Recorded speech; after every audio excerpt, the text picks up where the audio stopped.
د هیلو وړانګه رادیويي ډرامه د ټولو د کامیابی او خوشحالۍ ملګری.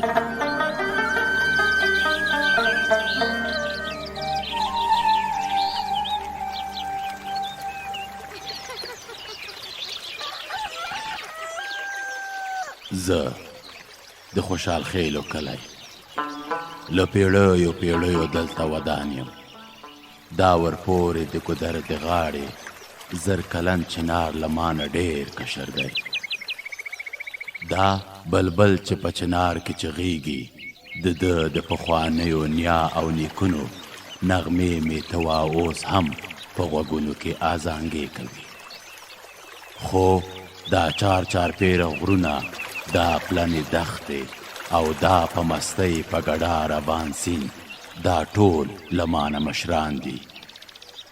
زه د دوی د ټولو د مینې پوره وړی یم.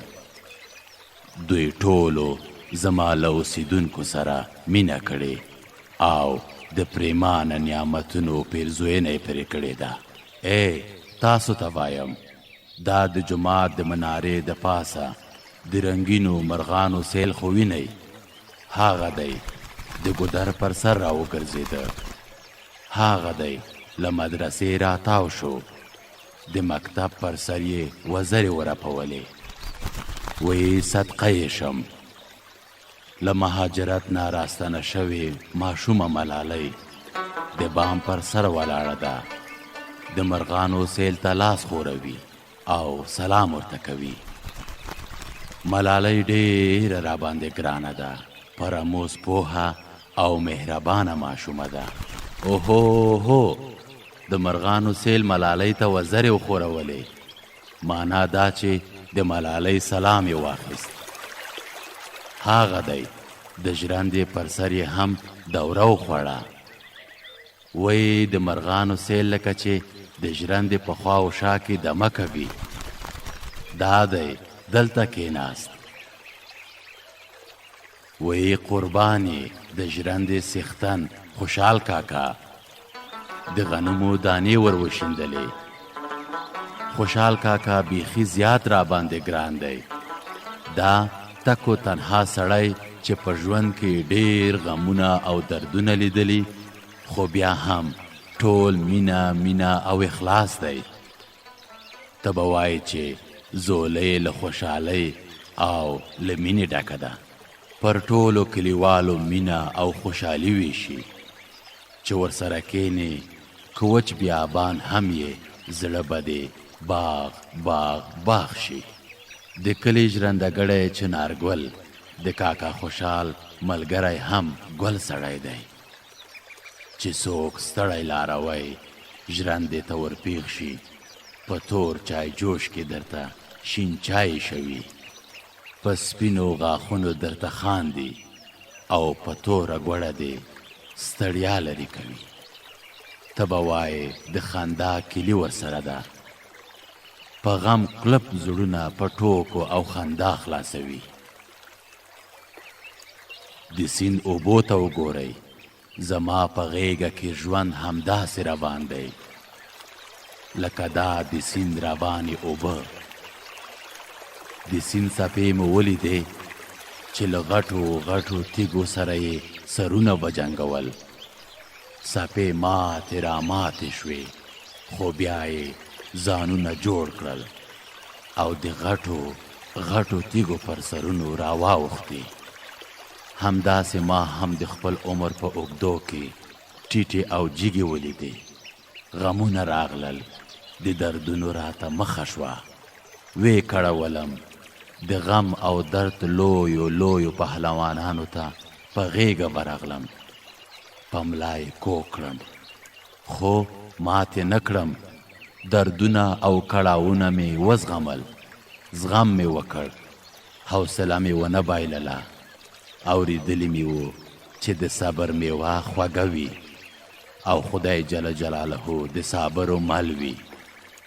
زما د صبر او زغم نتیجه وه چې ژوند لکه خوشحاله ماشوم کټ راته وخاندل.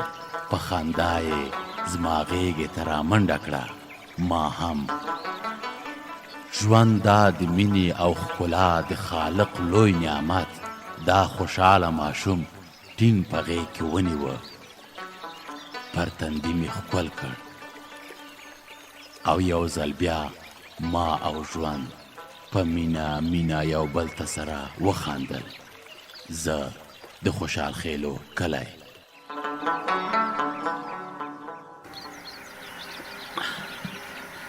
یاره خوشحاله که کور دې له غنمو ډک شه. ته څه وایې چې دا شین چای او ورسره دا توره ګوړه ډېره مزه نه کوي؟ چنار ګله خوند و مزه خو به خود کوي، ستا خواږي خبرې اورګډې دي او د ژرندې غږ یې پرې د پاسه بل خوا. چنار ګله په ژرنده کې وهلکه عماد خانه دا چا پسې راخیستی؟ کور دې وایم له غنمو ډک شه. څه خبره ده چې داسې وارخطا یې؟ ورخطا نه یم، چا راته وویل چې چنارګل به د مزد یو من غنم درکړي. چا درته وویل؟ ملک صاحب حضرت خان راته وویل. ملک صاحب سینه بغل دی، چا ورته ویلي چې د مزد د غنمو نینې سینه بغل ته ګټور شی دي، د سترګو په رب کې سړی جوړی. ملک صاحب وویل چې په یو منډه به غنم راوړي. پرېږده یې خوشحاله که د مصیبت چې یو ځل دا شین چای او تورې ګوړې خوند په خوله شي بیا به هر وخت راته په ژرنده کې ناست وي. وایي وبخې عماد خان، څه دې ویل؟ څادر دې راونیسه چې یو من غنم درته وتلم. وایي له تا نه مې جار کې دغه دی، دا دی څادر مې غنمو ته هوار کړ. چنار ګله غنم سم او خواږه ورته وتله، داسې نه چې غاړه دې بنده شي. ښه ده خوشحاله که په سترګو لپه نیمه خو به یې ورته درانه وتلم. بسم الله، کور دې له غنمو ډک شه. دایم یو من د مز غنم راونیسه څادر دې دغه دی دغسې ای شاوسې زامن غنم دې ډېر شه، دا یې هم غنم. هلکه عماد خانه غنم سم په څادر کې وتړه، هسې نه چې په لاره کې درنه توی شي. بېغم اوسه خوشحال کاکا، احمد خان په دې کارونو کې استاز دی استاز. وای احمد خانه لږ را وګرځه چې یوه خبره مې په زړه کې را وګرځېده.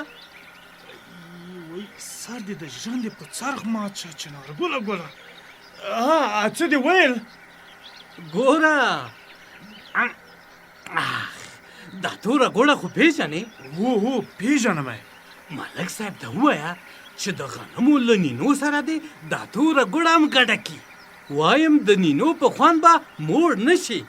وا دې اورېدل؟ هو حتما.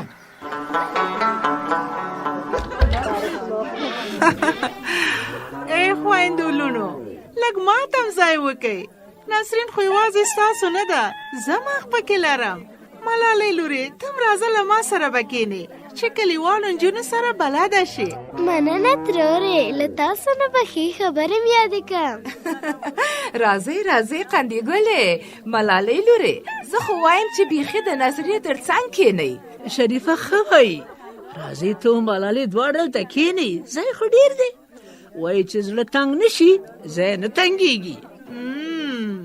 چې داسې ده بیا خو دا دې کښېناستو. ښه اوس دا ووایه چې څه شاتو شکرې دې ورول چې ټولې لکه د شاتو مچۍ درنه راتاوي دي. زه خو د کلي دایه یم، دایه داسې وي لکه د شاتو د مچیو ملکه. د ټول کلي د ماشومانو په زیږون کې مې له امیدوارو میندو سره مرسته کړې ده. ترورې زه خو په مهاجرت کې پیدا شوی یم. هلته دې څه شی زده کړي دي؟ د رخ له ټوټو نه د ماشومانو ګوډۍ جوړولی شم. د ماشومانو شعرونه او کیسې مې یادې دي. دا خو به د کلي ماشومانو ته هم هر څه ور زده کړي. هو خود به یې ور زده کوم. ښه نسرینې تا د دایتوب خبره کوله؟ هو ما ویل چې زه ډېره تجربه لرم. دا نن سبا ډاکټرانې او ډاکټران مې د چا خبره د پښو ګردو ته هم نه رسېږي. لږه ورو ورو غږېږه، له اخوا نه نرسه فرزانه را روانه ده چې هغه یې وانه وري. 20 ځله خو دې واوري، څه دروغ خو نه وایم، تجربه کاره خو یم که نه. په دې کې خو شک نشته. وایم که ما ته خدای پاک په دې سپین سر اولاد راکاوه نو خدمت خو به مې کوي که څنګه. وایم خدای د لمن زرغونه که چې نیمه شپه می زه به د خدمت ته درځمه. وښځو او نجونو الې شریفې ته دعا وکئ چې خدای د غبرګونکو اولادونو مور کی. آمین. او بیبي نسرینې بیا څنګه د ښځو په منځ کې ناستئ لکه چې د دایتوب سبق ورته وایي؟ او خو دې ورته وایم که ستا نوم یې زده راځه تم کښېنه چې ستا به مې یاد شي. نه زما زده دي. زه خو وایم چې ځینې خبرې زما هم ومنه څو میندوارو میندو ته دې ګټه ورسیږي نه ضرر. ستا کومې خبرې ومنم؟ هسې ما ویل چې کله کله له ډاکټرې نه په ځینو خبرو کې مشوره اخله. ډاکټره به له ډاکټرې نه د څه شي مشوره واخلم؟ د مور او ماشوم د زیږون په اړه. بس فرزانې زه له ډاکټرانو نه ډېره ښه پوهېږم. خیر دی نسرینې ته غوسه کېږه ما.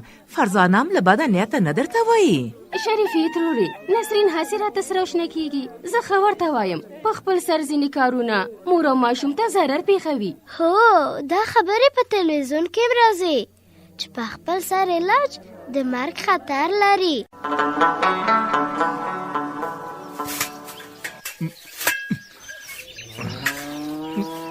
له خیره دا پوله م جوړه شوه. اوس به د پټي دا بله پوله جوړه کړم. اوهو دا ملک صاحب نه دی چې په پټي کې کار کوي. دا خو سینه او بغل و. راځه چنارګله ولې داسې شورتي ودرېدې او له ځان سره بنګېږې؟ ملک صاحب اورېدلي مې دي چې د سینه او بغل په ناروغۍ کې کار کول بدن ته تاوان لري. همداسې ده. ما هم له ډاکټرانو اورېدلي چې په دې ناروغۍ کې آرام او استراحت کول ښه وي. وایم کور دې له غلی ډک شه ملک صاحب چې داسې ده خو تا به م آرام کړی و. پوله او پټی به دې په بل چا جوړ کړی و. نو زه خو روغ او جوړ باندې ادم یم چې سړی ناروغه نه وي کار کول خو بدن ته ګټه لري. ښه هغه زما د مزد غنمو نینې لکه چې ښې در باندې لګېدلې دي.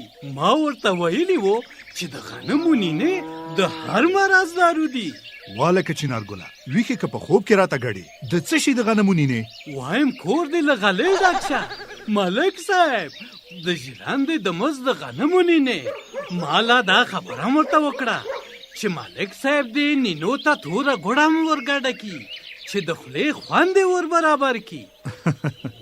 چنارګله ته د غنمو د نینو او د تورې ګوړې ډنډوره ډنګوې خو زما ور باندې هیڅ سر نه خلاصېږي. ملک صاحب وایم کور دې له غلې ډک شه ته لږ چرت ووهه در په یاد به شي.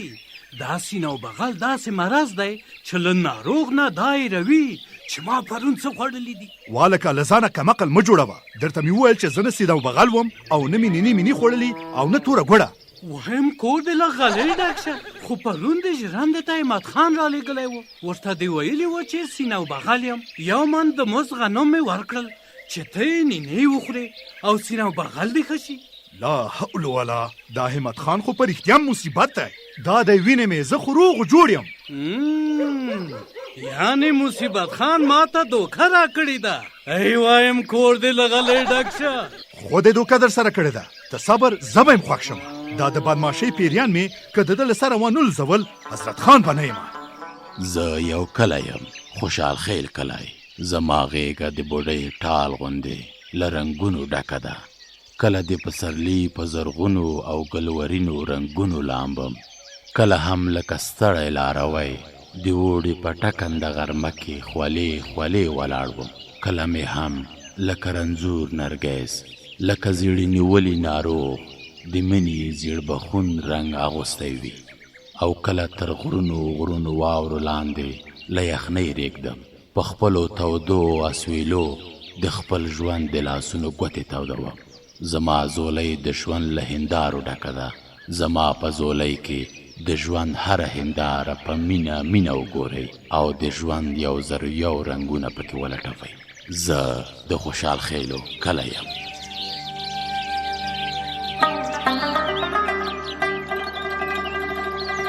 د هیلو وړانګه رادیویي ډرامه د ټولو د کامیابی او خوشحالۍ ملګری.